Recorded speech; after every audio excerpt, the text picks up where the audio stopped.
Ça me fait pour l'elbella. Ou qu'on n'a pas dormi ici à Osoya. Ko total met permanent là, tourne là-bas. Tourne ko total metel là. Si est canat total metel, retourne al canat, al jeune maman.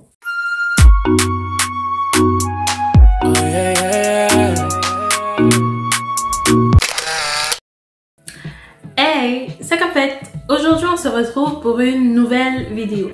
Aujourd'hui, je vais vous parler de comment ma mère m'a mise à la porte parce que je m'étais défrisé les cheveux sans son consentement. On va essayer de situer un peu le contexte. J'avais toujours eu les cheveux assez longs, voire très longs, et ils étaient épais, ils étaient touffus, et en plus, tu vois, j'ai une grosse tête, donc quand je devais me coiffer, c'était c'était tout sauf facile. En fait, j'ai pas de souvenir que ça a été traumatisant pour moi, mais je sais que mes séances ont été traumatisantes pour les personnes qui devaient me coiffer. Non seulement cette personne devait avoir une patience de malade, elle devait aussi avoir un peigne très résistant parce que je ne sais pas le nombre, enfin je connais pas le nombre de peignes que j'ai cassé pour ma mère, pour mes amis, etc. Et cette personne devait aussi avoir un petit pot d'eau. À l'époque, on n'avait pas de vapeau, mais je pense que mes cheveux, voilà, ils avaient besoin d'eau. Donc, ils avaient toujours un petit pot d'eau à côté pour pouvoir humidifier mes cheveux et pour pouvoir mieux faire passer le peigne et me coiffer. Parmi toutes les personnes qui souffraient, il y avait ma mamour. Ma mère, elle m'a toujours coiffée tous les dimanches, je me rappelle, on se mettait devant la maison, il y avait un... Comment on appelle ça? Ah oui, il y avait un figuier devant la maison et chaque dimanche, c'était le même rituel. Soit elle me lavait les cheveux et quand j'ai commencé à grandir, ben, je me lavais les cheveux moi-même.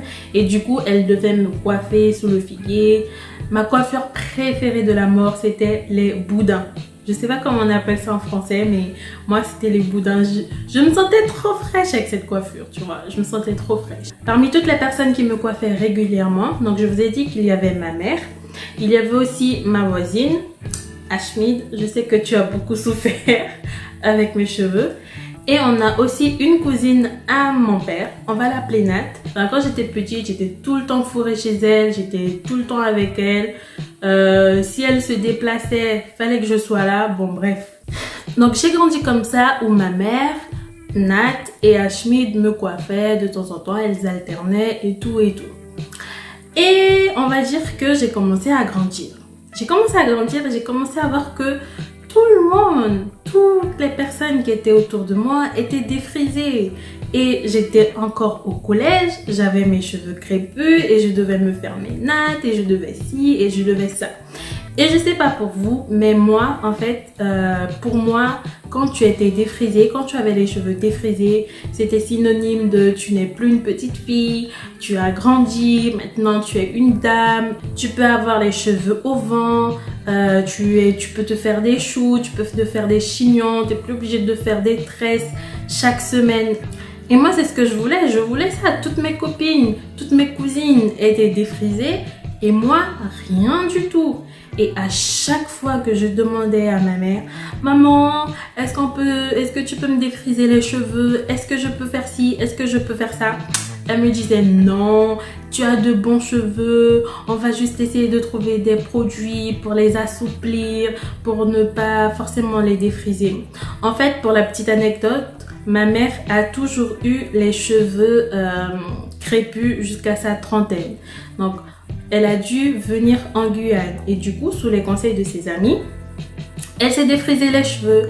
Et ça, elle le répétait tout le temps que oui, quand elle était en Haïti, elle avait de beaux cheveux, elle a écouté les gens et maintenant, elle se retrouve avec rien et tout et tout. Et du coup, elle ne voulait pas que ça m'arrive, elle ne voulait pas que je suive le même chemin qu'elle. Mais tu vois, mais moi, je n'entendais rien de ce qu'elle me disait. Moi, je voulais juste avoir les cheveux défrisés. Déjà, je me disais, là, ils sont crépus, ils sont longs. Donc, imagine si tu les défrises, ce sera encore plus long et tout et tout. Et du coup, je voulais avoir les cheveux sur mon dos. Je voulais pouvoir bouger, tu vois, faire fiou fiou avec mes cheveux au vent. Pour vous dire à quel point j'étais désespérée, Bon, je vous raconte ça, mais je sais pas quand est-ce que ça s'est vraiment passé. Mais je pense que je devais être au collège. J'étais tellement désespérée, les gars, que je prenais le fer à repasser et je mettais mes cheveux comme ça et je tirais, je mettais sur la planche, et j'essayais de repasser mes cheveux avec le fer, ou bien je prenais comme ça et puis je passais le fer. Et franchement, une fois, ça m'a brûlé et je peux vous dire que j'ai retenu la leçon. Plus jamais j'ai refait ça. Plus jamais. J'avais une croûte. C'était, bon, un petit peu dégueulasse. Mais ma mère n'a jamais su cette histoire. Elle va découvrir cette histoire avec vous. Et ce que je faisais aussi, c'est que quand, par exemple, ma mère se défrisait ou quand mes autres copines se défrisaient, ben je piquais un peu le reste du pot et je me prenais une mèche de derrière et puis j'appliquais, tu vois, pour que ça soit un peu lisse. J'étais désespérée, les gars. J'étais désespérée. Et du coup, c'est là que Nat entre en jeu. Donc elle était vraiment amie avec ma mère aussi. Et du coup, je lui disais, oui, je veux me défriser les cheveux. Mais ma mère, elle veut pas, nanani nanana. Et du coup, elle essayait, tu vois, de dire, mais ta fille, tu vois, elle est grande maintenant. Elle voit tous ses amis se défriser les cheveux, tu peux comprendre et tout. Laisse-la se défriser, nanani nanana. Et ma mère était catégorique. Non, non, non, non. À cette époque, en fait, j'allais souvent chez Nat. J'allais souvent chez elle le week-end. J'allais aussi pour les petites vacances parce qu'on habitait dans une sorte de résidence. Donc, on habitait dans une résidence. Big up, Alizé, vous connaissez. Et du coup, on n'habitait pas très loin l'une de l'autre. Et j'allais très souvent dormir chez elle et tout et tout. Et du coup, en allant chez elle un de ses week-ends ou de ses vacances, je sais plus, c'était la période où mes copines qui étaient chez elle devaient se faire défriser, tu vois. Et donc là encore, je sentais la souffrance que ça allait être de voir les autres se défriser et pas moi. Et puis là, Nat me demande, est-ce que je veux me faire défriser les cheveux? Ben, on bagagne tape chercher en lait, je m'y attends.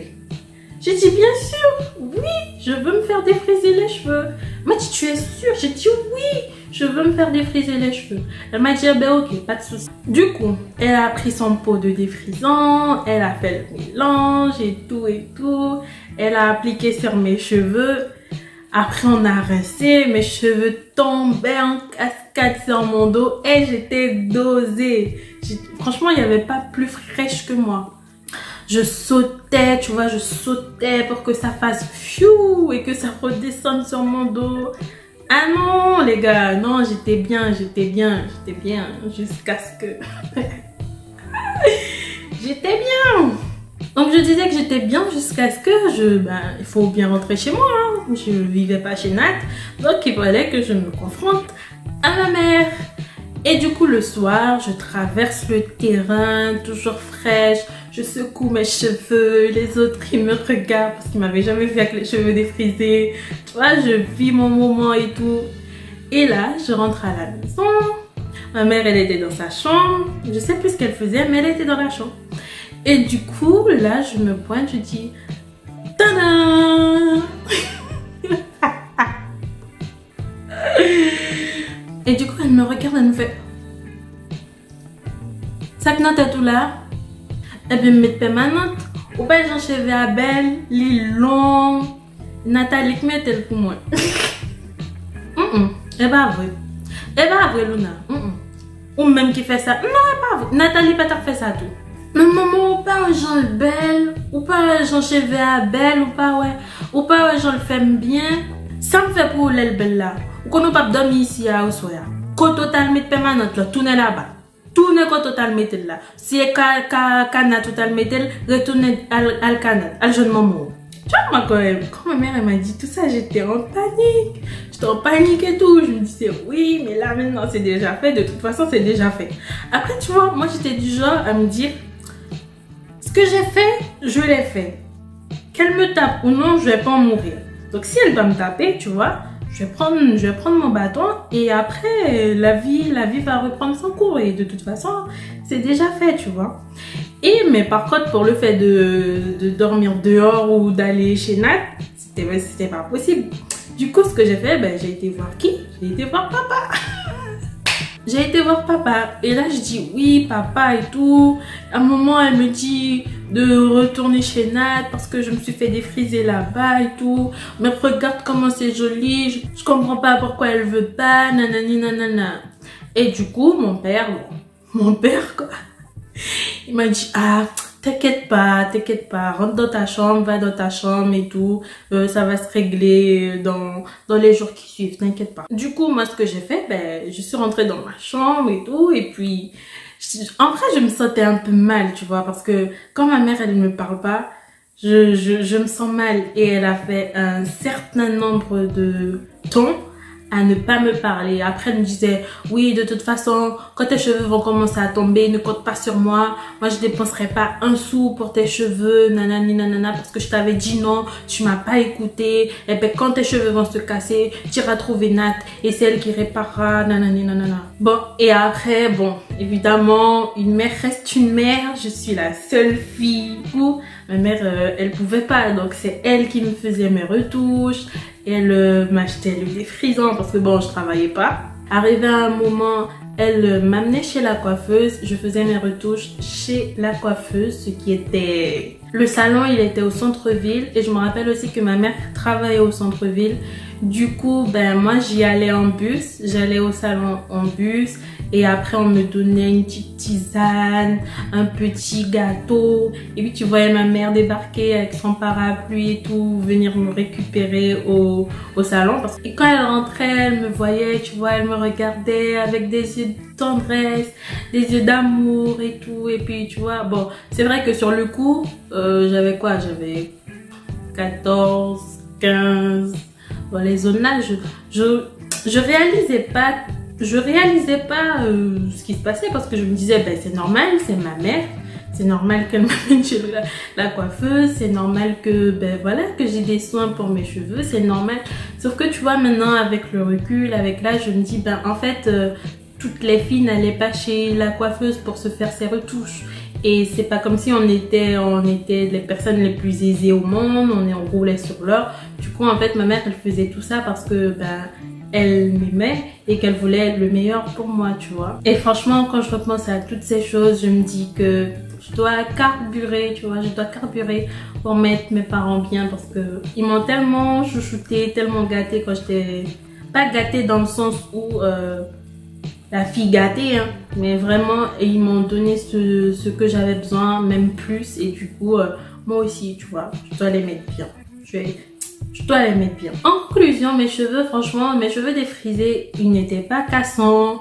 J'ai pas eu de chute, j'ai pas eu d'alopécie, j'ai rien eu de cela. Au final, je suis quand même revenue au naturel. Et même là encore, ma mère...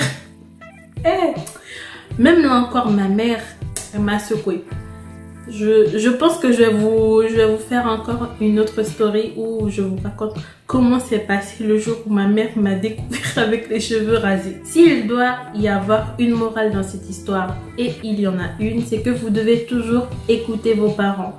En fait, même s'ils savent pas trop comment vous expliquer le pourquoi du comment, ils ont de l'expérience, tu vois, et du coup, vous pouvez vous inspirer de ces expériences pour ne pas justement tomber dans les mêmes pièges. Parce que en vrai, mes cheveux auraient pu se casser, j'aurais pu avoir des chutes, j'aurais pu avoir des alopécies, j'aurais pu tout avoir en fait. Parce que le défrisant, c'est pas quelque chose d'anodin. Il y a tellement de choses néfastes pour vous. Et même maintenant, toutes les versions soi-disant light du défrisant, en fait, ils sont nocifs pour vous. Du coup, si moi je peux vous conseiller un truc, c'est vraiment, si vos parents vous empêchent de vous défriser les cheveux, remerciez-les. C'est tout pour cette vidéo, j'espère qu'elle vous aura plu. N'hésitez pas à me dire ce que vous avez aimé. Et dites-moi aussi si vous avez déjà fait des choses contraires à ce qu'attendaient vos parents de vous. Et n'hésitez pas à aimer, à vous abonner et à partager. On se dit à très bientôt pour une nouvelle vidéo. Bye!